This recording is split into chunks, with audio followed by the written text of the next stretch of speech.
warahmatullahi wabarakatuh. Video kali ini saya akan berbagi ilmu tentang geomorfologi di Indonesia. Yang pertama yaitu definisi geomorfologi menurut Verstappen 1983, yaitu ilmu yang membicarakan tentang bentuk lahan yang mengukir permukaan bumi baik di atas maupun di daratan atau maupun di bawah permukaan laut atau permukaan dasar laut, dan menekankan pada asal mula terbentuknya atau genesis serta perkembangan yang akan datang dan hubungan dengan kelingkungannya. Yang kedua, aspek-aspek utama dari studi geomorfologi. Yang pertama, bentuk lahan, geomorfologi statik. Yang kedua, proses geomorfologi dinamik. Yang ketiga, genesa, geomorfologi genetik. Yang keempat, kronologi, umur atau stadium suatu bentuk lahan. Dan yang kelima, lingkungan, geomorfologi kelingkungan. Poin yang ketiga yaitu 5 aspek utama. Yang pertama, morfografi, yaitu menekankan deskripsi bentuk lahan secara geomorfologis, artinya setiap terminologi unit bentuk lahan dapat ditelusuri, topografi, struktur batuan, dan proses pembentuknya. Yang kedua, morfometri, menekankan nilai ukuran atau kuantitatif unsur-unsur bentuk lahan baik secara ukuran individu maupun secara rasional. Yang ketiga, morfostruktur pasif atau litologi, struktur geologi. Yang keempat, morfostruktur aktif atau tenaga endogen. Yang kelima, morfodinamik atau tenaga eksogen. Poin yang ketiga yaitu 4 macam pendekatan. Yang pertama, bentuk lahan atau morfologi. Yang kedua, genesis atau morfogenesis. Yang ketiga, morfokronologi. Yang keempat, kelingkungan. Poin yang pertama yaitu bentuk lahan atau morfologi. Aspek ini dapat dibedakan menjadi dua, yaitu morfografi dan morfometri.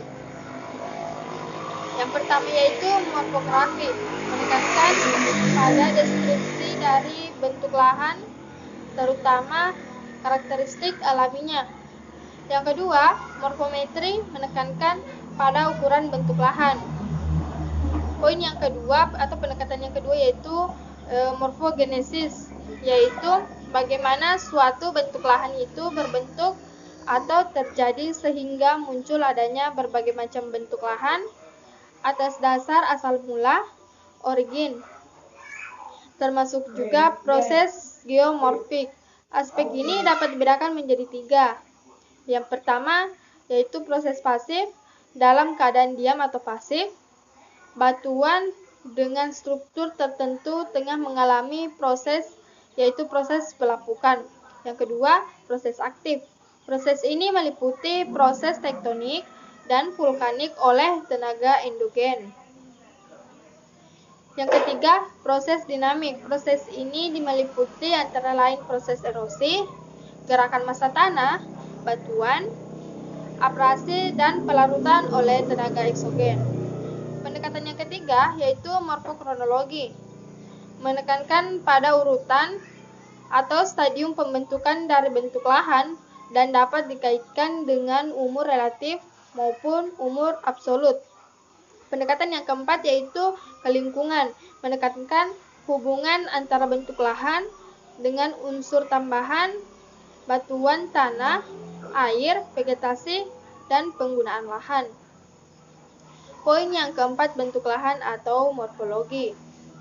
Terbagi dua, yaitu morfografi dan morfometri.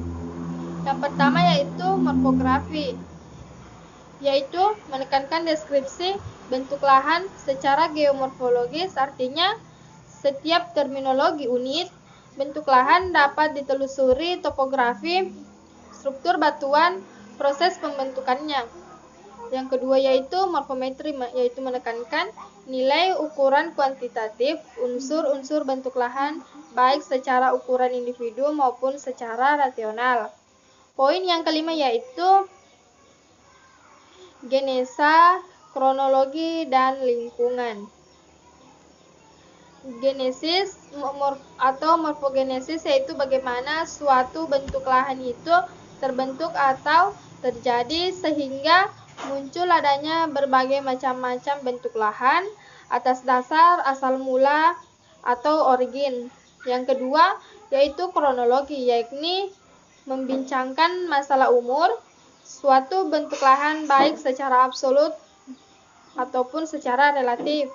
Yang ketiga, geomorfologi dalam hubungannya dengan kelingkungan atau jenis struktur batuan, tanah, air, dan penggunaan lahan. Poin yang selanjutnya yaitu proses degradasi dan agradasi. Yang pertama yaitu proses degradasi, yaitu proses yang berakibat menjadikan rendahnya permukaan bumi seperti misalnya pelapukan, gerakan massa batuan, dan erosi. Yang kedua yaitu agradasi, yaitu proses genesis yang mengakibatkan menjadi tinggi permukaan bumi yang semula rendah sebagai akibat dari penimbunan atau sedimentasi oleh gerakan gravitasi, tenaga yang mengalir, mengembang, dan tsunami, gletser, dan angin. Itulah tadi sedikit materi tentang geomorfologi Indonesia. Lebih dan kurangnya mohon dimaafkan. Wabillahi taufiq walhidayah. Wassalamualaikum warahmatullahi wabarakatuh.